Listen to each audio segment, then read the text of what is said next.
আসসালামু আলাইকুম প্রিয় শিক্ষার্থীরা, তোমরা সবাই কেমন আছো? আশা করি সকলে ভালো আছো। আজকে এসএসসি 2026 কমন রিয়ারেন্স দিব।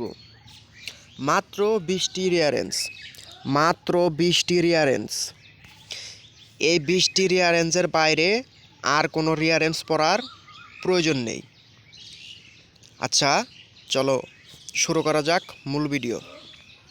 1 নম্বরে দিয়েছি আমি ডিআর আলেকজান্ডার ফ্লেমিং।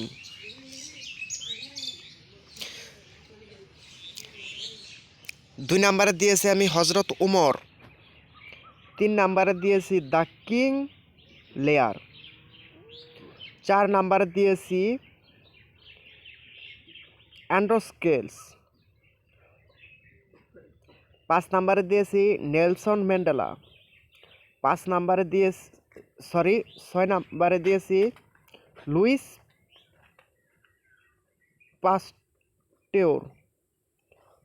পাস্টেওর। 7 নম্বরে দিয়েছি অ্যান আইডিয়াল কিং। উচ্চারণটা হবে অ্যান ইডিয়াল কিং, একজন অলস রাজা ও চিকিৎসক। নেপোলিয়ন, অর্থাৎ নেপোলিয়ন ও ইংরেজ নাবিকের একটা গল্প নিয়ে রিয়ারেন্স। হাতেম তাই, অর্থাৎ দানশীলতা, এটা নিয়ে একটা রিয়ারেন্স আসতে পারে। এটা খুবই কমন একটা রিয়ারেন্স। 10 নম্বরে আছে শেখ সাদি, পোশাকের চেয়ে গুণের মর্যাদা। আচ্ছা, 11 নম্বর আছে তাইমুর বা তৈমুর, সঠিক উচ্চারণটা হবে তৈমুর এবং বাংলা হলো তৈমুর ও বিদ্যা মহিলা। 12 নম্বরে আছে জীবনানন্দ দাশ, অর্থাৎ রূপসী বাংলার কবি। 13 নম্বরে আছে শেরে বাংলা, অর্থাৎ শেরে বাংলা একে ফজলুল হক। এটা নিয়ে একটা রিয়ারেন্স আসতে পারে, এটা নিয়ে একটা রিয়ারেন্স যে কোনো বোর্ডে থাকবে। 4 নম্বরে আছে কুইন ভিক্টোরিয়া, রানী ভিক্টোরিয়ার মহানুভবতা। 15 নম্বর আছে জৈনুল আবেদিন, অর্থাৎ শিল্পাচার্য জৈনুল আবেদিন।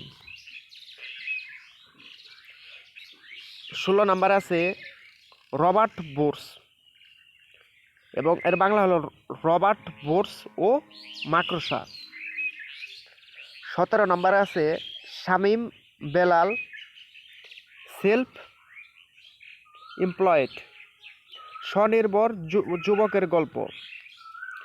18 নম্বর আছে ডিয়ার কুদরত ই খুদা, অর্থাৎ এর বাংলা হলো বিখ্যাত বিজ্ঞানী। এখান থেকে রিয়ারেন্স থাকার সম্ভাবনা আছে। 19 নম্বরে আছে to cross and a helpless dog, কাক ও কুকুরের বুদ্ধিমত্তা। কাক ও কুকুরের বুদ্ধিমত্তা, এখান থেকে একটি রিয়ারেন্স আসার সম্ভাবনা আছে, মানে যে কোনো একটা বোর্ডে থাকতে পারে এটা। 20 নম্বরে আছে আকবর দ্য গ্রেট, সম্রাট আকবর ও বীরবল। এটা নিয়ে একটা, এই কাহিনী নিয়ে রিয়ারেন্স থাকার সম্ভাবনা আছে বোর্ড পরীক্ষায়। তবে আমার এই 20টি রিয়ারেন্স পড়ে যাও পরীক্ষার হলে, আমার এই 20টি রিয়ারেন্স পড়ে পরীক্ষার হলে যাও, আশা করি নিরাশ হবে না এবং এই 20টির মধ্যে থেকেই কমন থাকবে। এই 20টি রিয়ারেন্সের মধ্যে থেকেই কমন থাকবে। অনেকে আছে অনেক উল্টাপাল্টা সাজেশন দেয়, কিন্তু আমি কোনো উল্টাপাল্টা সাজেশন দিব না। এই 20টি যদি তুমি পড়ো তাহলে তোমার আর কোনো কিছু পড়ার প্রয়োজন নেই, কারণ এই টেস্ট পেপার এবং বিগত বোর্ড কোশ্চেনগুলো অ্যানালাইসিস করে আমি এগুলো পেয়েছি এবং এগুলোকে গুরুত্বপূর্ণ মনে করেছি। এই 20টি রিয়ারেন্স খুব ভালো করে প্র্যাকটিস করবে। এই 20টি রিয়ারেন্স খুব ভালো করে প্র্যাকটিস করবে, তাহলে দেখবে পরীক্ষার হলে গিয়ে শতভাগ কমন পাবে। আল্লাহ হাফেজ, শুভেচ্ছা নিরন্তন। এবং যদি আমার ভিডিওটি ভালো লাগে তাহলে আমার চ্যানেলটিকে সাবস্ক্রাইব করে রাখবে এবং আমার চ্যানেলে আরও সাজেশনমূলক ভিডিও দেওয়া আছে, চাইলে সেগুলো দেখতে পারো। আল্লাহ হাফেজ।